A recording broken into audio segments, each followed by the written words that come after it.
बिहार में जो कानून के रक्षक हैं, जिनके कंधों पर ये जिम्मेवारी है कि कानूनी व्यवस्था बनी रहे, कैसे वो लोग सरेआम कानून का उल्लंघन कर रहे हैं और किसी परिवार का, किसी व्यक्ति का, किसी संस्था का जो प्रॉपर्टी है, जो मेडिकल कॉलेज है, उसको न सिर्फ कब्जा कर लिया, उसको 25-30 वर्ष से अपने कंट्रोल में रखे हैं। और ये उस दल के अध्यक्ष हैं जो चाल चरित्र चेहरा की बात करता है। ये वो दिलीप जायसवाल हैं जो बीजेपी के अध्यक्ष हैं और साथ ही राबड़ी देवी के मुंह बोले भाई भी हैं। ध्यान रखिए, ये कब्जा इसलिए नहीं किए हैं कि ये बीजेपी के अध्यक्ष है, ये कब्जा इसलिए कर पाए हैं कि हमाम में सब नंगे, ये सारे नेता एक साथ मिलके, जिसमें राजद के लोग भी शामिल हैं और जिसमें भाजपा के लोग भी शामिल हैं। सुबह शाम राजद का नेतृत्व ये कह रहा है कि हम लोग भाजपा से लड़ाई लड़ रहे हैं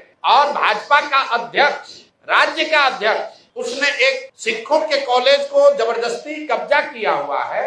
उसको राजद की इतनी बड़ी नेत्री राबड़ी देवी कह रहे हैं कि मेरा मुंह बोला भाई है और उनके मुख्यमंत्री रहते हुए ये कब्जा हुआ है और उसके बाद लगातार ये कब्जा बना हुआ है। तो ये दिखाता है कि भाजपा, राजद, जदयू, ये सब व्यक्तिगत लाभ की जहां बात आती है तो ये सब लोग आपस में मिल जाते हैं। भाई जो व्यक्ति उस कॉलेज में क्लर्क भी बाद में बने, पहले जो लोगों ने कॉलेज को शुरू किया उसके हेल्पर थे, फिर कॉलेज में क्लर्क बने, फिर उसके बाद वहीं पर एडमिनिस्ट्रेटर बने, फिर उन्होंने ट्रस्टी जो था उसी को हटा दिया, खुद ही मैनेजिंग ट्रस्टी या डायरेक्टर बन गए, अपने बेटे को ला दिया, अपने बहू को डाल दिया और जो लोग भी ओरिजिनल बनाने वाले थे सबको हटा दिया। उन्होंने जो किया ये तो बहुत गंभीर विषय है, लेकिन आपके हमारे लिए गंभीर विषय ये है कि बिहार में 25 साल से ये चीज चल रहा है, आज तक न किसी ने आवाज उठाई, न उन पर कोई कार्रवाई हुई,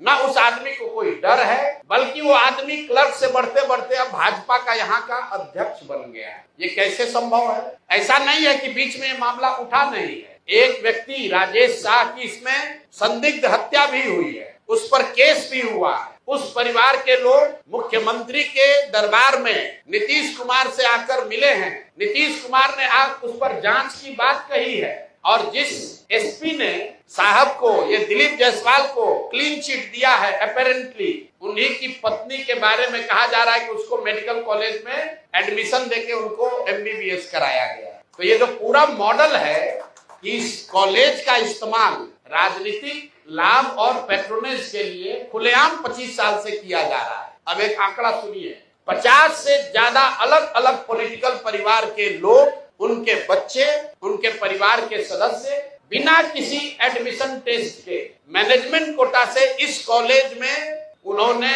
एडमिशन लिया, वहां से मेडिकल की उनको डिग्री मिल गई और वो सब दिलीप जायसवाल को बचाने और मदद करने में लगे रहे। जब भी पिछले 25 वर्ष में दिलीप जायसवाल को कोई परेशानी हुई, जिससे भी परेशानी हुई, उस व्यक्ति को, वो चाहे राजनीतिक नेता था या पत्रकार था, पुलिस वाला था, जुडिशरी का था, या तो उसको पैसे और बल से दबाया गया, अगर नहीं हुआ तो उसके परिवार में किसी आदमी को मेडिकल में सीट देकर इस आदमी ने मैनेज किया। और इतनी बड़ी बात 25-30 साल से लगातार चल रही है और किसी की हिम्मत नहीं है कि दिलीप जायसवाल पर सवाल उठाए। तो जन सुराज ने तय किया है कि हम लोग इस मामले को न सिर्फ उठाएंगे बल्कि इसको समाज में, जनता के बीच रखेंगे, लीगल लड़ाई लड़ेंगे।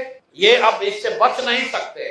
और हत्या का भी उन पर आरोप है, FIR है, राजेश शाह के हत्या का FIR है बजाप्ता साहब पर। वो डिटेल आज नहीं दे रहे हैं, हमको मालूम है अभी ये लोग हल्ला मचाएंगे तो अगला प्रेस कॉन्फ्रेंस में आपको वो भी डिटेल देंगे कि जो मैंने आपको बताया कि एक जो संदिग्ध हत्या हुई है इनके साथ रहने वाले व्यक्ति की, राजेश शाह की, उसकी बहन, उसके भाई, उसके माँ, वो 20 वर्ष से दौड़ रहे हैं, इंसाफ की मांग कर रहे हैं, अभी तक उस पर कोई कार्रवाई नहीं हुई है। कैसे उस केस को पूरा मैनिपुलेट किया गया। 2007 की ये घटना है। कोर्ट में वो शाह की पत्नी का, बहन का स्टेटमेंट है, हम पढ़ के सुना देते हैं, सर्टिफाइड कॉपी है। मेरे भाई राजेश शाह की हत्या दिलीप जायसवाल के द्वारा षड्यंत्र करके अपने आदमियों द्वारा करवाया गया है।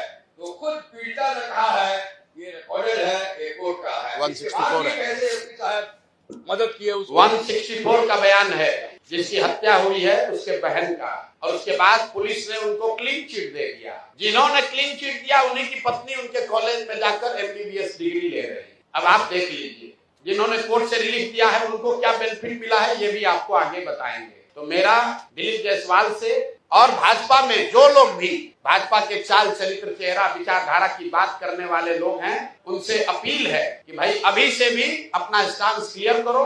अगर थोड़ी भी शर्म बाकी है तो पद से इस्तीफा दीजिए, और नहीं तो जो अमित शाह जी हैं, मोदी जी हैं, जो कह रहे हैं कि ना खाएंगे ना खाने देंगे, वो आकर इस पर बताएं। उनके पार्टी का राज्य का अध्यक्ष, उस पर हत्या का आरोप है, एक सिखों के माइनॉरिटी कॉलेज को कब्जा करने का आरोप है, उस पर बीजेपी का क्या कहना है। और उसके साथ साथ आरजेडी वाले बताएं कि उन्होंने अभी तक इस पर क्या कार्रवाई की है। 25 साल से भाजपा से लड़ने का दावा करने वाले राजद वाले लोग, मुसलमानों के रहनुमा बनने वाले लोग, माइनॉरिटी वंचित की बात करने वाले लोग, तुम्हारे राज में सिखों के कॉलेज पर कब्जा हो गया, उसको तुमने मुंह बोला भाई बना लिया, उस पर आज तक टीका टिप्पणी क्यों नहीं की। आपको बता देते हैं क्यों नहीं की कि लालू जी के जो 2 साले थे, जरा जाकर पता कीजिए कि उन दोनों सालों के परिवार के कितने लोग इसी मेडिकल कॉलेज से गलत तरीके से डिग्री लेकर डॉक्टर बने। नाम हम नहीं बता रहे हैं, आप लोग खोज लीजिए, वो अभी जवाब देंगे तो उनको नाम भी जारी करेंगे कि लालू जी के परिवार के कितने लोग उस मेडिकल कॉलेज से डिग्री लेकर निकले। तो मेरे भाई, ये मिली भगत है, सब आपस में मिले हुए हैं और वहां पर एक कॉलेज को कब्जा किया। जिसने आवाज दी उसको या तो मैनेज किया या उसको मार दिया, उसको दबा दिया। करतार सिंह जी जो वहां मैनेजिंग ट्रस्टी थे, उनको केस में फंसाया, जेल में उनको उनके साथ मारपीट की गई, उनको इतना टॉर्चर किया कि करतार सिंह जी किशनगंज छोड़कर भाग गए। जब वो किशनगंज छोड़कर भाग गए, उसके बाद जाकर उनके साथ दबाव में समझौता करके केस विड्रॉ कराया है। तो भाई ये बात पब्लिक डोमेन में आनी चाहिए, भाजपा का भी, उसके साथ जदयू का भी। और एक और बात समझ लीजिए, 3 बरस लालू जी राबड़ी जी की बात छोड़ दीजिए, अभी नए नए उनके लड़के जो नेता बने हैं, 2 बार जब महागठबंधन की सरकार रही है, दोनों बार स्वास्थ्य मंत्रालय उसका मंत्री राजद के लोग रहे हैं, दोनों बार डिपार्टमेंट राजद के पास रहा है। जदयू वालों से पूछिए कि सुशासन की बात करने वाले नीतीश कुमार 20 साल से यहाँ शासन कर रहे हो, दिलीप जायसवाल को बगल में बैठाकर चाय पीते हैं, सीटों का निगोशिएशन करते हैं, तो क्या आप मानने को तैयार हैं कि मेडिकल कॉलेज पर अवैध कब्जा करने वाले के साथ बैठकर आप राजनीति कर रहे हैं? इसका दूसरा चरण अभी 7 दिन में जब उनका जवाब आएगा तो फिर जारी करेंगे। इनको छोड़ेंगे नहीं, हर 7 दिन पर लोगों को बताएंगे कि इस आदमी का चरित्र क्या है, और इसके साथ जुड़े हुए लोग चाहे वो भाजपा के हों या राजद के, अब वो बच नहीं सकते हैं। अगर कानूनी तौर पर बच भी गए हो तो पब्लिक के सामने आपको खड़ा करेंगे, और 3 महीना के बाद अगर जनसुराज की व्यवस्था बनी तो आपके साथ क्या होने वाला है अभी से आप समझ लीजिए।